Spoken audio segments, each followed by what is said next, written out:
ये मुँह लगा ली अरे तो गड़िए न धरत हुई हाँ लेकिन कुछ कह हमार बेटी न आओ ना किरण यार इतना विश्वास क ले लेना हमके कबो कबो आई झोला जेमन बा न कि तेवन मन उजिया देले बाटे मन करता कि गाउँ नियर घुघुट काले काढ़े के करो त का हो जाई अब जा मकरी तो लोग चिरकी में काजर करो हमारी घरे में घर बनाओ तड़ू जा अरे हमार हीरावा गिर गई हो दादा साया से पोछी कि लुगावा से पोछी अब तनी बैठ जाई एक जानी त बाड़ी की खटिया तुरत अड़ी अरे एकर निक मुंह रहता औरी का करित हो नहीं कहीं नहीं क्यों नहीं घर से उठा के लिया के उड़रू भड़रू रख दिया सब घरे में हैं हम मर्दो रहे न त जेही की बेटी के देखे त कहे के हमार पतो ही बन जेत न त हमार घर के बड़ा सिंगार कर ए काया के सिंगार कर तड़ी कि मुंह मोटा है त लोढ़े हो घर आई में पड़ल रह तड़ी वो त दांत चीर के चल गई न हमके के कही कि हम विधवा बानी हैं आ लोग की काला से का फायदा हमार अभी उम्र बा न हमार अभी जवानी नहीं है का चल तनी फोन करे लेकिन कुछ कह जब परीक्षा रहनी अपने दामादे के न तो एक बार तो आँख मरल तो हम जानी की लागत है कि अखिए ऐसा हवी आ जब दूसरा बार मरल न तबो जानी की ऐसा है आउ तो सहते वैसा रहे लेकिन हम तो सोचे कि हमसे प्यार करता न लेकिन आज बुलाई अब मन का बात एकदम दिल से कही दे बोला के कह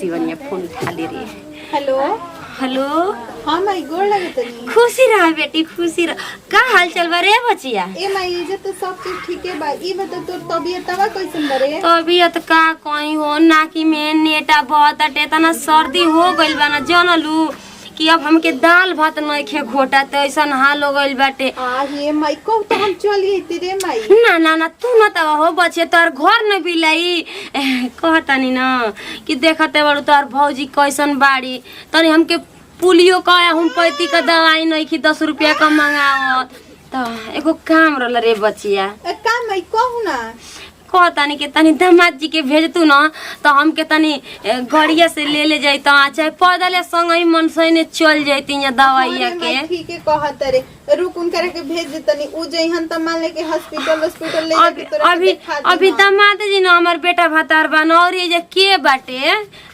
नहीं मने उहे ना हमर बेटा ओटा बना निकल गइल हो जाए द हां रे मैं जाना तनी चावे के जिबला में चलिए जाला हां हमरे बेटी हमके पढ़ावती है देख ठीक है मैं जाए दे कोनो टेंशन मत ले हम भेज दे तनी कल ते दो चार टेंशन नहीं खिन ठीक बा तनी भेज त जल्दी रख तनी पैसे रुपए दे दे मई आ दे देबू 2-4 रुपया तो दिक्कत नहीं खे लागी जे तनी लगावल जाई ठीक बा लागत न कि मछड़वा काट देना सन बुचिया बाहर में सुतनी है तो हमारा सर्दिया हो गइल हवे हां रे माई ठीक बा रख तनी सुते जाले चल रख तनी अरे बाप रे अरे हम की गाने नाच रे दा अब जल्दी झोला मार ले बोल घरे का जानता हूं जा हमार कौन बिस्कुट ली आई हो कोको नेट ली आई कि पार्ले जी ली आई मन तो करता कि चीनीए पाभर लिया के रख दे आ खूब खा के पेट भर जे अरे खुशी के मारे हमके मोबाइलियो नहीं के देख जा मुहा निक बा न आज तो कुल बात कहिए दे कुल सामान तो धइए न देले बनी हां अचार ध देनी ह तनी माई के चटक मटक खाए खातिर के आ पैसो चुराइए देले बनी एमे आ ओकरी बाद से दूसरे कपड़ा रख देनी ह इनकर और कुछ छूटत नहीं के न ठीक हो आजी आई न है ने बाला भागी संजोगी आ गई नहीं रहो देखो कहां से तो जा तो रुका कहीं ना जी हम लेके जात रहुरा जातनी हम कहां जाए हम तो कहले ना रही कि जाए के कहीं अरे जानतनी माई के ना बड़ा तबीयत खराब हो गइल बाटे ओहो माई के हां तो जानतनी हम जाइम ना अरे ब्रिजेश डॉक्टर मेडिकल पर दवाई दुखोरा के ना ले ली हन अरे ना जी बड़ी गंभीरा गइल बाटे ड्रोवर समझत नहीं खी ना माई फोन कइलसी ह ए तरे माई हमर कबो ना फोन करेले जनतनी ठीक बाटे आ सुनी ना आ कुल खाए पिए वाला माई के ध देले बनी चलो ठीक बाटे 2000 रुपया चोरा के ध देले बनी मान ली कि हम जाए तो हम कहाँ लेके दौड़ब ना ठीक बा मर्द मानुस बानी और गाड़ी से लेके चल जेब ना माई के कहीं ना कहीं कुर्ता ले अधिका ले ले आओ का दिखाओ गंजिया लाल का ले ले आओ तो कोरे गनिया बाटे। ठीक बा हम लेके आवत नहीं हां तले देख ली कुछ और सामान छूटत नहीं है ना। चलो वो यही भागे बहाने अपना ससुरारी घूम ली, कोनो दिक्कत थोड़ी बाटे। अब 3-4 महीना हो ही गेल ल तन ससुरारी घूम ली तन साली से रह से तनी हईली कोई आई। चलो ठीक बाटे। आप भाठवा पे गोल रनिया इटावा खातिर के का भइल हो? अरे गोइल ने इटा कहता कि परसों दे 9000 रुपया तो जमा कइले बानी। त ठीक बात तले रो आइए जाए ठीक ना जल्दी जाई। चलो जाई जल्दी जाई। ठीक बाटे। जाए दहो भेज देनी अब मन शांति हो गई। आ जाके फोन कइए दिहन आ माई की फोने क देहनी कि माई रे निकल गइल बन घर से। ओ भौजी का जी बैठी कहाँ भैया के भेजले हड़ू? अरे जान तनी माई के बड़ी तबीयत खराब बाटे तो वही से ना भेजनी माई फोन कइले रहलसी ह। साँचो में? हाँ बड़ी माई रोवत रहलसी ह। अब हम ऐसे ना रोज रोज तबीयते खराब रहेला कि झूठो के रह माई इना न कहले हई? ना जी माई हमर सीधावा हिया माई जान तनी भौजैया कुछ करे ओरे लेना हम भौजैया बड़ी खर्चिन हिया है ना। हाँ बड़ी खर्चिन हिया यही माई से भैया भूल हड़े ना। हाँ का करी जे मान ली कि हम बेटिए ना है बेटी के दिले ना होला। हाँ माई हमर के तरह रहेले घर में वो हम ही ना जानत तनी जी। अजी आ खाना ना खोनी हो? हाँ खाना खइले हनी। देखले हनी कि भैया जात रहन ना यही से आगुले पूछे कि कहाँ जात अड़े भैया कहाँ भेजले हड़ू? अब आके जी उहे घर भेजनी है अपना। अब हम जैती तो दूसर बात रही ना वहाँ के जाए तो दूसर ना बात बटे। वहाँ के मर्द मानुष बानी बीमार बड़ी तो दवाई ववाई हो जाई एक दो खुराक तो अपन ठीक हो जाई। हाँ ए तू जाई खा पी लेनी तो अपन स्कूल के काम हम कर ली ही। हम जाते। हाँ बतावा हो इहो ननदी ननद कितनो रही ना तो ननदे रही। बता इहो ढुका लगा के देखत रहेली कि का कर तरह से भयो भजैया हमें। बतावा इनका माई रही थी आज तक इनको करेजा फाटित कि ना फाटित जिसे हमार फाटत करेजा हमरा माई खातिर के। थाने में मुँह लगा ली अबे तो गड़िया न धरत हुई हाँ।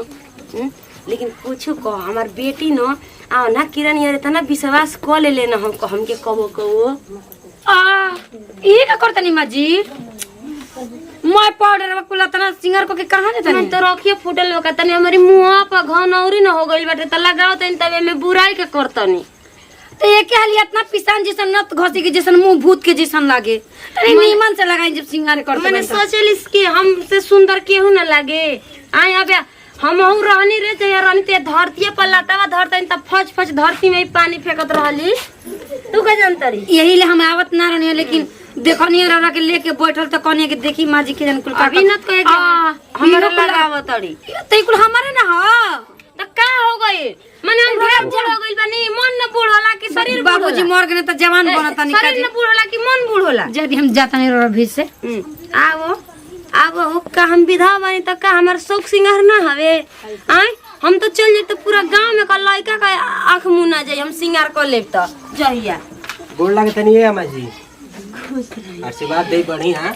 खुश रही हमारे बीच में लागल रही खुश रही बैठी।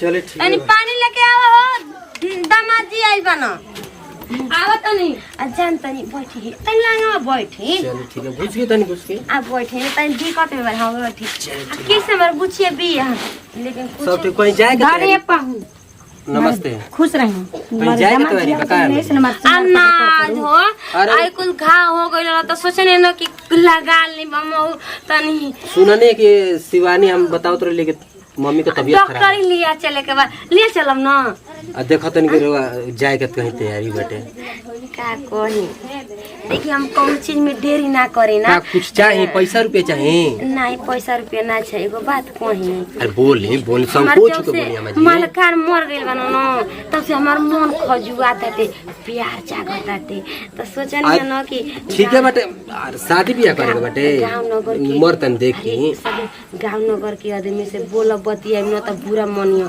तो हम सोचनी न कि ओइ दिन आँखिया दबावत रहनी परछे जात रहनी तहिए से उहे बतिया याद आवत रहल त सोचनी न अरे तो कह देता नहीं साली वाली हो खा जात हमनी के ना लगी ना ई का कहते नहीं रहुआ का हम दूसरा से प्यार करे जी अपन ना हमके राख ले। रउआ के लाज नहीं खेला गति का कहतनी दामाद से हैं?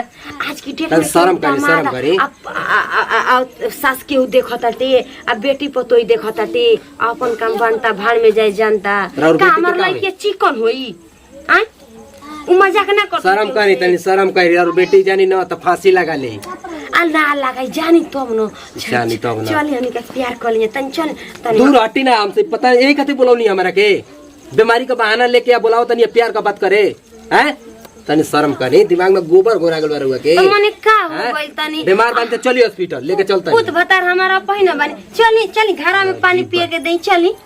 अजीब बात करतनी ठीक बा पानी पिए तनी आओ चली चली तू जइबा कहाँ के ओनी तू धनिया के पेड़ पर चढ़ब नाय औरत के त 36 गो बुद्धि होले तो के त अपनी जाल में हम फसइले। अब हम जाते तनी 5 दिन राखब अपनी दामाद के अच्छा तनी औरी लगा ले शीशा में देख के तो काहे न हमके फसई हो।